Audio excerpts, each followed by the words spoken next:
Une coproduction entre les services du Trésor, de la Direction centrale des marchés publics et du PPC-PNDL a permis d'aboutir à cet atelier de formation qui va faciliter réellement la comptabilisation des opérations d'investissement du projet Piste communautaire.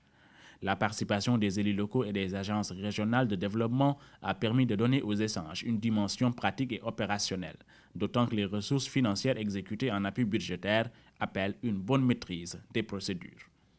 Aujourd'hui, on est dans la phase pour gérer les questions de décaissement.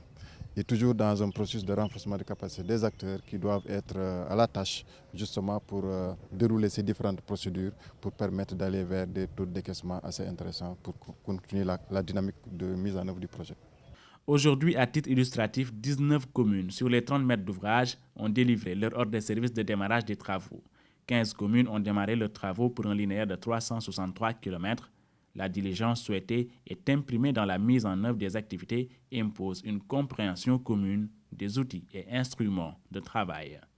Il s'agira également de voir l'instruction comptable qui est chargée également de prendre en compte le traitement de la TVA, mais en dernier lieu également les modifications qui sont intervenues dans le cadre du Code des marchés publics et qui ont été intégrées également dans la manuel de procédure financière.